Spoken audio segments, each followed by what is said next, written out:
જય શ્રી કૃષ્ણ. નમસ્કાર મિત્રો, મારી આ એલજી ભક્તિભાવ યુટ્યુબ ચેનલમાં તમારું હાર્દિક સ્વાગત છે. આજે આપણે સ્વામી શ્રી સચ્ચિદાનંદજીની આત્મકથા મારા અનુભવો પ્રકરણ 74 ભાગવત સપ્તાહની ટકાવારીની રજૂઆત કરીશું. ધાર્મિક ક્ષેત્રમાં રહેલી અમાપ ભાવના, શ્રદ્ધા અને તેમાંથી પ્રગટતા દાનથી ઘણીવાર વ્યક્તિ, સંસ્થા, વર્ગ કે સમાજ લાભાન્વિત થતો રહે છે. ધાર્મિક ભાવનાથી થતા દાનને વ્યવસ્થિત આકાર આપી શકાયો નથી. તેથી પાણીના બગાડની માફક દાનનો પણ બહુ મોટા પ્રમાણમાં બગાડ થતો રહ્યો છે. જો ધાર્મિક ભાવનાથી થનારા દાનને સમાજલક્ષી કે માનવતાલક્ષી બનાવી શકાયું હોત તો સમાજના તથા માનવજાતની લાચારીના ઘણા પ્રશ્નો ઉકેલી શકાયા હોત. બહુ જ નાના પ્રમાણમાં આ દિશામાં પ્રયત્નો થયા છે અને તેને થોડી સફળતા મળી છે. દાનને માનવતાલક્ષી બનાવવાનો પ્રથમ શ્રેય ખ્રિસ્તી મિશનરીઓને આપવું ઘટે. આપણે તો દાનને વર્ણલક્ષી એટલે કે પવિત્ર ગણાતા વર્ણને જમાડવા, દક્ષિણા આપવા તરફ તથા મંદિરોના 56 ભોગો તરફ વાળી દીધું હતું. તેનું કારણ પણ સ્પષ્ટ છે. દાનની પ્રેરણા તથા વ્યવસ્થા કરનારા તે જ લોકો હતા જેથી પોતાની તરફ વાળવામાં તેમણે પોતાની પ્રતિભાનો ઉપયોગ કર્યો. માનવતાની જગ્યાએ આપણે વર્ણવાદ તથા વ્યક્તિવાદને વધુ મહત્વ આપ્યું. તેનું આ નિશ્ચિત પરિણામ ગણાય.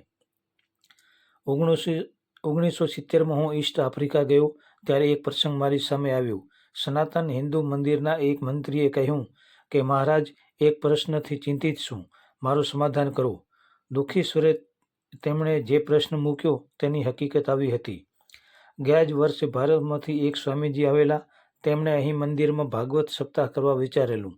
મંદિરના ટ્રસ્ટીઓએ તેમની સાથે શરત કરી કે જે આવક થાય તેમાંથી 70% તેમની તથા 30% મંદિરની. સપ્તાહ શરૂ થઈ, સપ્તાહ સારી જામી અને ધાર્યા કરતાં ઘણી આવક થઈ. હવે ટ્રસ્ટીઓના વિચારો બદલાયા. લક્ષ્મી દેખી મુનિવર ચડે તે નિયમ પ્રમાણે ટ્રસ્ટીઓને થયું કે આટલા બધા પૈસા મહારાજને અપાતા હશે. તેમણે ટકાવારી ફેરવી નાખી, અર્થાત 70% મંદિરના તથા 30% મહારાજના. આમ વચન ભંગ કરવાથી મહારાજને દુઃખ થયું. કંઈ પણ લીધા વિના તેઓ ચાલ્યા ગયા.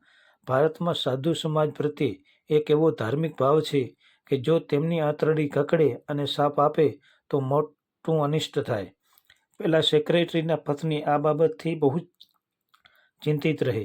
તે વારંવાર પોતાના પતિ ઉપર દબાણ કરે અને કહે કે મહારાજના પૈસા મોકલી આપો, સાધુના પૈસા આપણાથી ન રખાય વગેરે.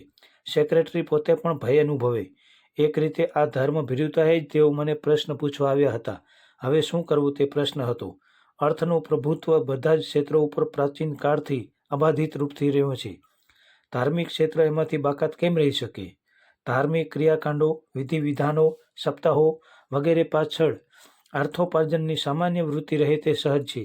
તેને નાબૂદ ન કરી શકાય. પણ વ્યક્તિ કે વર્ગ માત્ર અર્થોપાર્જનની જ લોલુપતા રાખીને આવા કાર્યો કરે ત્યારે આવી ક્રિયાઓ એક તરફ નિસ્તેજ, બાહ્યાડંબરપૂર્ણ અને નિષ્ફળ થતી હોય છે, તો બીજી તરફ સામાન્ય ભોળી પ્રજા લૂંટાતી હોય છે. કેટલીક વાર આવી સપ્તાહો કોઈ સારા હેતુ માટે આયોજિત કરાતી હોય છે, તો પણ અર્થ લોલુપતાનું વાતાવરણ સપ્તાહની સાત્વિકતાને હણી નાખતું હોય છે. હમણાંથી આવી સપ્તાહોનું પૂર આવવા માંડ્યું છે.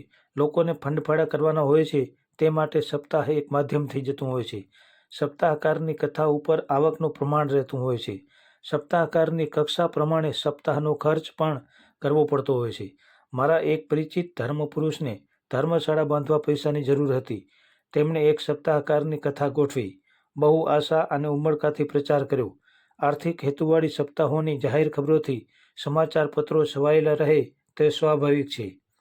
કારણ કે વધુમાં વધુ લોકોને આકર્ષવા જરૂરી છે. લોકો આવે તો પૈસા આવે. આવી જાહેર ખબરોથી કથાકારોની ધૂમ પ્રચાર થાય તે પણ સ્વાભાવિક છે. આવી જાહેર ખબરો છાપનારા સમાચાર પત્રો અને અમૃતવાણીઓ છાપવાની ઉદારતા પણ બતાવે. આ બધાની પાછળ સૌનું અર્થતંત્ર કામ કરતું હોય છે. જો આર્થિક લાભની કશી જ અપેક્ષા ન હોય તો મોટી મોટી જાહેર ખબરો આપવાથી ભાગ્યે જ જરૂર જણાય. જેને સાંભળવું હશે તે આપોઆપ આવશે જેવી વૃત્તિ રહે. પરિણામે સાત્વિક આયોજનો સીમિત પ્રચારિત રહી જાય અને રાજસિક આયોજન પૂરા સમાજ ઉપર ફરી વળે. આથી એક કરુણાનું સર્જન થાય છે અને આડંબરીઓના ભાણા માલ મલિદાથી ઉભરાય છે.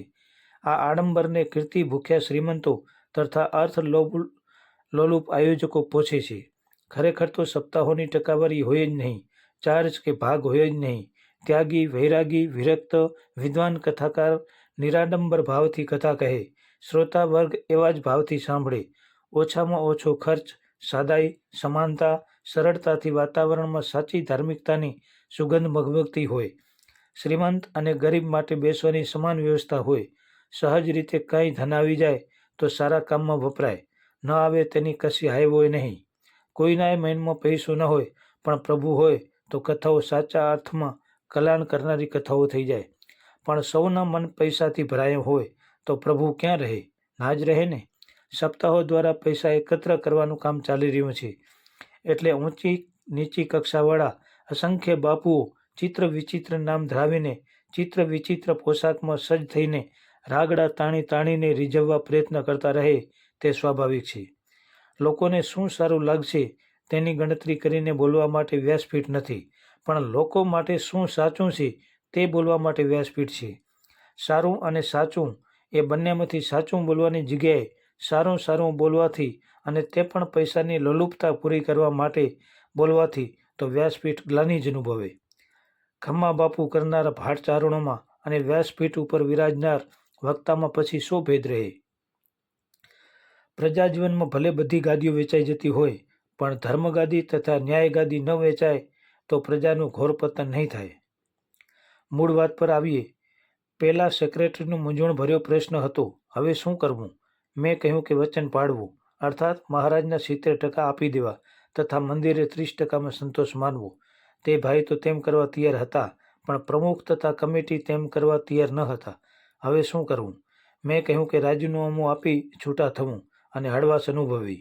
પણ પેલા ભાઈ રાજીનામું આપવા તૈયાર ન હતા. આવું માનપદવાળું પદ છોડી દેવાની ઓજસ્વીતા ક્યાંથી લાવવી? એ ઓજસ્વીતા તો પેલા ગોરો લોકોમાં જોઈ શકાય. જરાક સરખું કારણ મળ્યું કે રાજીનામું આપ્યું નહીં. સપ્તાહની ટકાવારીનો અર્થ હું હલ ન કરી શક્યો, પણ મારા રહેતા અને દેખતા જ એ પ્રશ્નનો યુગાન્ડા સરકારે હલ કરી નાખ્યો. બન્યું એમ કે ત્યારે જ ઈદી અમીનનું લશ્કર શાસન પર આવ્યું. બસ તેણે 100% પોતાના કરી લીધા. પ્રશ્ન પતી ગયો. સ્વામી સચ્ચિદાનંદ.